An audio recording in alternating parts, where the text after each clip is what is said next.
আমাদের আজকের আলোচ্য বিষয় হলো মানব জীবনে অর্থনীতির স্থান ও ভূমিকা। আসলে এটি অত্যন্ত গুরুত্বপূর্ণ। আমরা দেখতে পাই সকালে উঠেই মানুষ কর্মস্থানে চলে যায়, কেউ কৃষিকাজ করে, কেউ ব্যবসা করে, কেউ চাকরি করে, এমনকি ভিক্ষুক চলে যায় ভিক্ষা চাওয়ার জন্য, অর্থ উপার্জনের জন্য ভিক্ষার মাধ্যমে। অর্থাৎ প্রতিটি মানুষ তার কর্মক্ষেত্রে যায়। এটার প্রধান কারণ হল অর্থনৈতিক। মানুষের এই অর্থনৈতিক সত্তা আছে। এই অর্থনৈতিক সত্তা ছাড়া আরও সত্তা আছে। মানুষ সামাজিক সত্তা, রাজনৈতিক সত্তা, বিভিন্ন সত্তা আছে, কিন্তু সবগুলোর মধ্যে অর্থনীতি কেন্দ্রীয় স্থান দখল করে আছে। সামাজিক কাজগুলোর জন্য অর্থ লাগে, রাজনৈতিক কাজেও অর্থ লাগে, ঘরের পরিবার চালাবার জন্য অর্থ লাগে। মানুষের যত সত্তা আছে সবগুলোর মধ্যে অর্থনীতি কেন্দ্রীয় স্থান দখল করে আছে। মানুষ অর্থ উপার্জন করে, ব্যয় করে, কিন্তু এই উপার্জনের ক্ষেত্রে এবং ব্যয়ের ক্ষেত্রে মানুষের দৃষ্টিভঙ্গি এক না। এই দৃষ্টিভঙ্গি এবং তার কর্মকাণ্ডের ধরন ও বৈশিষ্ট্য নির্ভর করে তার জীবন দর্শনের উপর। আমি একটা উদাহরণ দিই। ঘুষ। অনেকে ঘুষের মাধ্যমে টাকা উপার্জন করে, সেটা বৈধ হোক, নৈতিক হোক বা না হোক, সেটা ভিন্ন জিনিস। আমি একজনকে চিনি যিনি এত বছর এনবিআর এর চেয়ারম্যান থাকার পরও তিনি যখন রিটায়ারমেন্টে যান তখন রিকশায় চলাফেরা করতেন। তার পিতার নিকট থেকে প্রাপ্ত যে একটা বাসস্থান ছিল সেখানে তিনি বাস করতেন। ইদানিং আমরা দেখতে পাই কেউ কেউ অত্যন্ত ছোট কাজ করে, কিন্তু তারা কোটি কোটি টাকার মালিক, এমনকি ড্রাইভারও কোটি টাকার মালিক হয়ে যায়। দেখুন, ড্রাইভারের কিন্তু ঘুষ নেওয়ার তেমন সুযোগ থাকে না। ঘুষ নেয় ঊর্ধ্বতন কর্মকর্তা যারা, তারা সেখান থেকে এই ঘুষের সামান্য ছিটে ফোঁটা তারা কিছু পায়। যেমন কেউ যদি ভাত খায়, এখান থেকে একটা ভাত বা দুইটা ভাত পড়ে যেতে পারে, এটা মরিয়ে সে খায় বা অন্য কেউ খায়। তো ড্রাইভারের ঘুষ পাওয়াটা কিন্তু এরকম। এবং এই একটা দুইটা ভাত দিয়ে যদি সে কোটি কোটি টাকার মালিক হয়, তাহলে যারা নাকি ভাত খাচ্ছে, ঊর্ধ্বতন কর্মকর্তা যারা আসল ঘুষটা নিচ্ছে, তারা কত টাকার মালিক হবে। এই যে দেখুন, আমি যে এনবিআর এর চেয়ারম্যানের কথা বললাম, তিনি কিন্তু ঘুষ নেন নাই। যারা অন্য কয়েকজনের কথা বললাম, তারা ঘুষ নিয়েছেন। এই পার্থক্যটা কেন? যিনি ঘুষ নেন নাই তিনি চিন্তা করেছেন যে আমি যদি এটা করি তাহলে আল্লাহর কাছে জবাব দিতে হবে। আর যারা ঘুষ নিয়েছেন তারা সেই চিন্তা করেননি। তারা মনে করেছেন জবাব দিতে হবে না, অথবা আল্লাহর কাছে জবাব দিতেই যদি হয় তো আল্লাহকেও ঘুষ দিয়ে তারা বেঁচে যাবেন। তাদের এই দৃষ্টিভঙ্গি এবং জীবন দর্শন অর্থনৈতিক কর্মকাণ্ডে প্রভাব বিস্তার করেছে। এভাবে আমরা দেখতে পাই জীবন দর্শনের ভিত্তি কয়েক প্রকার হতে পারে। জীবন দর্শনের একটা ভিত্তি হলো ধর্মীয় বিশ্বাস, আর একটা ভিত্তি হলো নিছক বস্তুবাদী এবং ভোগবাদী দৃষ্টিভঙ্গি। তৃতীয় আরেকটা হলো ধর্মীয় বিশ্বাস এবং বস্তুবাদী দৃষ্টিভঙ্গির দুটো সমন্বয়। বিষয়টি এরকম যে কারো কারো ধর্মীয় বিশ্বাস এবং জবাবদিহিতা আছে, কিন্তু তারা ধর্মকে ব্যক্তিগত জীবনে সীমাবদ্ধ করে ফেলেন এবং সামষ্টিক জীবনে সেখানে তাদের ধর্মের কোনো অনুশাসন থাকে না। তাহলে জীবন দর্শনের ভিত্তি তিনটে হলো। একটা হলো ধর্মীয় বিশ্বাস, আরেকটা হলো বস্তুবাদী এবং ভোগবাদী চিন্তা চেতনা, আরেকটি হলো দুটি সমন্বয়, ধর্মীয় বিশ্বাস এবং বস্তুবাদী চিন্তা চেতনা। জীবন দর্শনের তিন ধরনের দৃষ্টিভঙ্গির ভিত্তিতে যে বিভিন্ন জীবন দর্শন তৈরি হয়েছে, সেগুলো সম্পর্কে আমরা কিছুটা আলাপ করতে চাই। সেগুলো দেখার জন্য আমরা কয়েকটি বৈশিষ্ট্য দেখব। একটি হলো তারা মানব জীবনের উৎস সম্পর্কে কি চিন্তা করেন, তাদের মানব জীবনের উদ্দেশ্য, জীবন বিধানের দলিল, তাদের মধ্যে কোনো জবাবদিহিতা আছে কিনা, জবাবদিহিতা থাকলে তার প্রকৃতি কি, এবং অর্থনৈতিক কর্মকাণ্ডে এই জীবন দর্শনের প্রভাব কি, এগুলো আমরা সংক্ষেপে দেখতে চাই। প্রথমেই আমরা দেখব নাস্তিক্যবাদের জীবন দর্শন।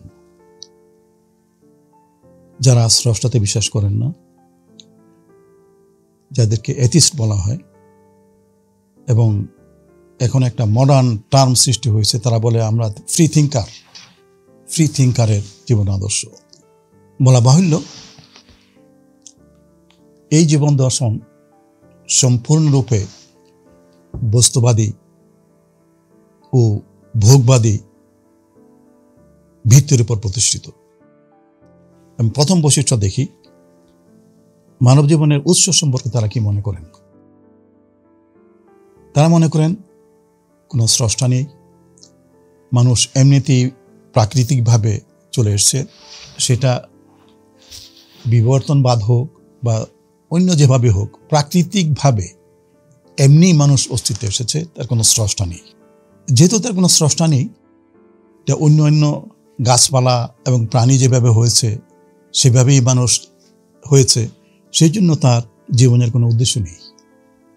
যেহেতু স্রষ্টা নেই, জীবন বিধান নেই, জীবনের উদ্দেশ্য নেই, সেই জন্য জবাবদিহিতা নেই। আল্লাহর কাছে বা স্রষ্টার কাছে কোনো জবাব দিতে হবে না। এখন অর্থনৈতিক ক্ষেত্রে তার প্রভাব কি?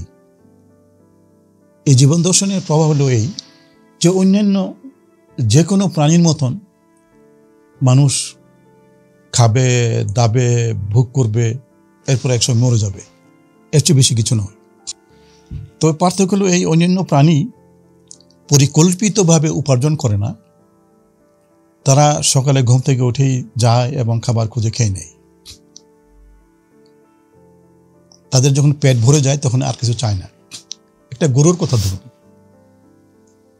গরু যখন ক্ষুধা লাগে তখন যদি সে একটা জমি পায়, ফসল পায়, তখন সে চিন্তা করে না যে এই জমিটা কার, সে ঘাস খেতে থাকে। কিন্তু যখন তার পেটটা ভরে যায় তখন সে থেমে যায়। কিন্তু মানুষের সাথে তার পার্থক্য হলো এই যে পেট ভরে গেলে সে থামে, মানুষ থামে না। মানুষ পেট ভরে খায়, পেটটা খেতে খেতে ইলাস্টিকের মতন পেটটা বাড়তে থাকে, এরপরে ধন সম্পদের পাহাড় গড়ে তোলে যে সে আরো খাবে, আরো খাবে, আরো খাবে। তো এই পার্থক্যটা ছাড়া তার একজন গরুর সাথে এবং মানুষের জীবনের সাথে আর তেমন কোনো পার্থক্য আমি দেখি না। এরপরে আমরা চিন্তা করি আরেকটা জীবন দর্শন, যেটা নাকি তার এক্সট্রিম অপোজিটে আছে, সেটা হলো একটা ধর্মভিত্তিক জীবন আদর্শ এবং ইসলামী জীবন আদর্শ। ইসলামী জীবন আদর্শে মানুষের একটা উৎস আছে, সমস্ত সৃষ্টির একটা উৎস আছে। উৎস হলোই যে আল্লাহ আছেন এবং তিনি একক, তিনি সব সৃষ্টি করেছেন, তিনি তার প্রতিপালন করেন। তিনি গোটা সৃষ্টির মধ্যে মানুষ এবং জিন জাতিকে একটা মহান উদ্দেশ্যে সৃষ্টি করেছেন। ওমা খালাকতুল জিন্না ওয়াল ইনসা ইল্লা লিয়াবুদুন, আমি মানুষ এবং জিনকে শুধু আমার ইবাদতের জন্য সৃষ্টি করেছি। এই জীবনের একটা উদ্দেশ্য আছে। জীবনে যেহেতু উদ্দেশ্য আছে, সেই উদ্দেশ্য বাস্তবায়নের জন্য একটা জীবন বিধান দেওয়া হয়েছে, সেটা হলো আল কোরআনের মধ্যে এসছে এবং রাসূলের আদর্শের মধ্যে এসছে। এই কোরআনটা হলো সেই জীবন বিধানের দলিল এবং রাসূলের আদর্শ সুন্নাহ হলো দলিল। তো এখন তার জীবনে যে উদ্দেশ্য, তা বাস্তবায়নের জন্য যে দলিল দেওয়া হইল, সে অনুযায়ী সে কাজ করলো কিনা, এই জন্য তার জবাবদিহিতা আছে। তাকে আল্লাহর কাছে জবাব দিতে হবে।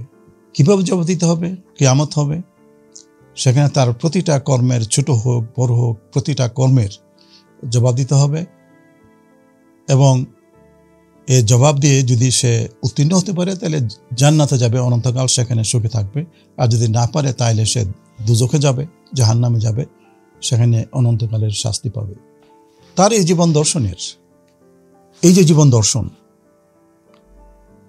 এই জীবন দর্শনের অত্যন্ত বলিষ্ঠ প্রভাব রয়েছে অর্থনীতির উপর। আমি যে উদাহরণটা আগে দিয়েছি, যে একজন মানুষ ঘুষ খায়, আরেকজন খায় না এই জন্য যে আল্লাহর কাছে জবাব দিতে হবে।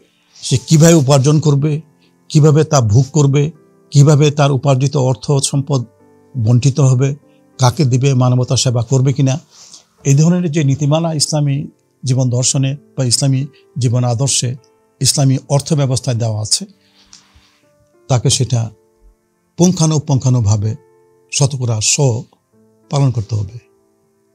পালন না করলে জবাব দিতে হবে। এই যে জবাবদিহিতা, এর জন্য সে একটা সুশৃঙ্খল এবং সুবিন্যস্ত ইসলামী অর্থ ব্যবস্থা অনুসরণ করে। কাজে ইসলামী জীবন দর্শনের সুদূর প্রসারী এবং অত্যন্ত গুরুত্বপূর্ণ প্রভাব রয়েছে অর্থনৈতিক কর্মকাণ্ডের উপর। এখানে দেখলাম আমরা দুইটা ভিন্ন ধর্মী জীবন আদর্শ। একটা হইল নাস্তিকবাদ, যেখানে জবাবদিহিতা বা অন্য কিছু নেই, মানুষ যা ইচ্ছা সেভাবে চলতে পারে। আর একটা হলো ইসলামী জীবন দর্শন, যেখানে স্রষ্টা আছেন, তার কাছে জবাব দিতে হবে, সেহেতু তার জীবনের সকল কর্মকাণ্ডের সাথে অর্থনৈতিক কর্মকাণ্ডকেও ইসলামী নীতিমালা অনুযায়ী করে, তার বাইরে যায় না। এই দুইটা হলো দুই এক্সট্রিম। একটা হলো স্বাধীন, একটা হলো আল্লাহর দেওয়া জীবন আদর্শের নীতিমালার অধীন এবং নিয়ন্ত্রিত। এই দুটার মধ্যে আরো কতগুলো আছে, যেটা নাকি ধর্মবিশ্বাস এবং বস্তুবাদী চিন্তা চেতনা দুইটার সমন্বয় আছে। আমি আগে ইঙ্গিত দিয়েছি, এটা এই জন্য হয়েছে যে অনেকে ব্যক্তিগত জীবনে ধর্ম বিশ্বাস করে, কিন্তু সামষ্টিক জীবনে এবং অর্থ ব্যবস্থায় তারা ধর্মকে আলাদা করে রাখে। এই দুটি জীবন দর্শনের যে এই যে নাস্তিক্যবাদ এবং ইসলামী জীবন দর্শন, তাদের মধ্যে পৃথিবীর কত ভাগ মানুষ আছে? পৃথিবীর জনসংখ্যার 15% মানুষ নাস্তিক বলে ধরা হয় এবং 25% ইসলামী জীবন দর্শন অনুসরণ করে। এই 15% এবং 25% মিলে 40%। এই 40% কেউ হয়তো সম্পূর্ণরূপে বস্তুবাদী জীবন দর্শন ফলো করে, আর কেউ ইসলামী জীবন দর্শন ফলো করে। আর বাকি 60% তাদের মধ্যে ধর্মীয় বিশ্বাস এবং বস্তুবাদী চিন্তা দুইটার সমন্বয় থাকে। এরপরে আমি যে জীবন দর্শনের কথা উল্লেখ করতে চাই সেটা হইল ইহুদি এবং খ্রিস্ট ধর্মভিত্তিক জীবন দর্শন। আমি দুটাকে একত্রিত করলাম এই জন্য যে তারা একই কিতাব অনুসরণ করে। বিশ্ব জনসংখ্যার 31% হলো এই ইহুদি এবং খ্রিস্টান। আসলে অধিকাংশই খ্রিস্টান, সামান্য কিছু সংখ্যক হলো ইহুদি। তারা বস্তুবাদী ও ধর্মভিত্তিক মিশ্র জীবন আদর্শ অনুসরণ করে। মানব জীবনের উৎস সম্পর্কে তারা বলে যে একজন স্রষ্টা আছেন, তিনি হলেন আল্লাহ। মানব জীবনের উদ্দেশ্য সম্পর্কে বলতে গেলে তাদের ধর্মগ্রন্থে উদ্দেশ্যের কথা বলা আছে, কিন্তু বাস্তব জীবনে সেই উদ্দেশ্য সম্পর্কে তারা উদাসীন। নীতিগতভাবে তাদের জীবন বিধান আছে। মুসা আলাইহিস সালামের উপর তৌরাত কিতাব নাযিল হয়েছে, ইহুদিরা তা অনুসরণ করে, খ্রিস্টানরাও তা অনুসরণ করে, কিন্তু এরপরেও ঈসা আলাইহিস সালামের উপর আরও কিছু নাযিল হয়, সেটা হলো ইনজিল। কাজে তাদের মধ্যে জীবন বিধান আছে, কিতাব আছে এবং তাদের মধ্যে জবাবদিহিতা আছে। তারা বিশ্বাস করে যে আল্লাহর কাছে জবাব দিতে হবে। এই জবাব যদি তারা দিতে না পারে তাহলে জাহান্নামে যাবে, যদি দিতে পারে তাহলে বেহেশতে যাবে, এই বিশ্বাস তাদের আছে। কিন্তু এই জীবন দর্শনের প্রভাব অর্থনীতির উপর তেমন একটা নেই। তার কারণ হলো এই যে ইহুদি এবং খ্রিস্টানরা ধর্মকে ব্যক্তিগত পর্যায়ে রেখেছে এবং সামষ্টিক পর্যায়কে তারা ধর্মের বাইরে নিয়ে গেছে, এবং তার মধ্যে পড়ে অর্থনৈতিক ব্যবস্থা। কাজেই তাদের ধর্মগ্রন্থে অর্থনৈতিক যে নীতিমালা দেওয়া আছে তা সামষ্টিকভাবে তারা এটা ফলো করে না, ব্যক্তিগতভাবে যদি কেউ করে সেটা করতে পারে। কাজেই তাদের অর্থ ব্যবস্থায় সামষ্টিকভাবে তাদের কিতাবের যে অর্থনৈতিক নীতিমালা দেওয়া আছে তার প্রভাব নেই বলা যায়। এরপরে আরেকটা জীবন দর্শন, সেটা হলো একাধিক দেবদেবতার ধর্মবিশ্বাস। উদাহরণ হল হিন্দু ধর্ম। বর্তমান বিশ্ব জনসংখ্যার 15% হলো হিন্দু। তারা বস্তুবাদী ও ধর্মভিত্তিক মিশ্র জীবন আদর্শ অনুসরণ করে। তারা মনে করে মানব জীবনের একটা উৎস আছে, স্রষ্টা আছেন, কিন্তু সেই স্রষ্টা সম্পর্কে ধারণাটা তত পরিষ্কার না, কারণ তাদের অনেক দেবতা আছে, দেবী আছে। ইসলামী জীবন দর্শনের মতো তাদের কোনো মানব জীবনের সুনির্দিষ্ট লক্ষ্য ও উদ্দেশ্য নেই। একটা মানুষের গোটা জীবনের যে বিধান আছে সেই বিধানের কথা বলতে গেলে হিন্দুদের সেই বিধান নেই। সেখানে বলা আছে ভালোভাবে চলো, মিথ্যা কথা বলো না, সত্য কথা বলো, অন্যায় কাজ করো না, এগুলো বলা আছে। কিন্তু একটা পূর্ণাঙ্গ জীবন ব্যবস্থা বলতে গেলে যা বোঝায় তা সেখানে নেই। সেই জীবন বিধানের দলিলও নেই, যদিও তাদের বেদ আছে, পুরাণ আছে, মহাভারত আছে, ভগবত গীতা আছে, এই সমস্ত বই আছে। সেগুলির মধ্যে বিশেষত বিভিন্ন কাহিনী, ইতিহাস বর্ণিত আছে। সেখানে একটা জীবন বিধান দেওয়া এবং তার দলিল হিসেবে থাকা সেরকমভাবে এটা দেখা যায় না। এই জীবন দর্শনে জবাবদিহিতা আছে। ভালো কাজ করলে পুরস্কার পাবে, মন্দ কাজ করলে শাস্তি পাবে। কিন্তু এই পুরস্কার ও শাস্তির ধরনটা একটু পিকুলিয়ার টাইপের। সেটা হলো পুনর্জন্মের মাধ্যমে হয়। সেটা এমন নয় যে কিয়ামত হবে, কিয়ামতের এখানে হিসাব হবে, ভালো কাজ হলে জান্নাতে যাবে, খারাপ কাজ হলে জাহান্নামে যাবে, এরকম না। তারা এই পৃথিবীতেই কোনো মানুষ যদি ভালো হয় তাহলে তার পুনর্জন্ম হবে আরও ভালো হিসাবে। কোনো মানুষ যদি খারাপ কাজ করে তার পুনর্জন্ম হবে আরও খারাপ অবস্থায়, এমনকি হয়তো কোনো অন্য জানোয়ারের রূপে। কাজে এই জীবন দর্শনে মানুষের জবাবদিহিতা আছে, তা হয় পুনর্জন্মের মাধ্যমে। অর্থনৈতিক কর্মকাণ্ডে তার স্থান বা প্রভাব কি? তেমন প্রভাব নেই। এখানে এই সমস্ত যে ধর্মগ্রন্থের কথা বললাম, বেদ, পুরাণ, মহাভারত, ভগবত গীতা, এগুলো তাদের জীবনের অর্থনৈতিক কর্মকাণ্ড পরিচালনার জন্য তেমন কোনো নীতিমালা দেয় না। শুধু এরকম নীতিগত আদর্শ দেয় যে তারা ভালো কাজ করা লাগবে, খারাপ কাজ করতে পারবে না, এতটুকু। এর বাইরে বিশেষ কোনো নীতিমালা নেই। সেহেতু এই জীবন দর্শনের প্রভাব অর্থনীতিতে তেমন একটা পড়ে না। আরেকটা জীবন আদর্শের উল্লেখ আমি করতে চাই, সেটা হইল স্রষ্টাহীন নির্বাণবাদের জীবন আদর্শ। বৌদ্ধ ধর্ম, তারা বস্তুবাদী ও ধর্মভিত্তিক মিশ্র জীবন আদর্শ অনুসরণ করে। গৌতম বুদ্ধ স্রষ্টা সম্পর্কে নীরব। কাজেই মানুষের কোনো স্রষ্টা আছেন কিনা সে ব্যাপারে কোনো সুনির্দিষ্ট দিক নিদর্শন সেখানে পাওয়া যায় না। তো বলা যায় তাদের জীবন দর্শনে কোনো স্রষ্টা নেই, এটাই মনে করা হয়।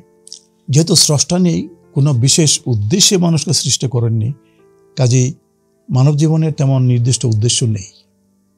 তাদের একটা ধর্মগ্রন্থ আছে, কিন্তু সেই ধর্মগ্রন্থে তাদের জীবন কিভাবে চালাবে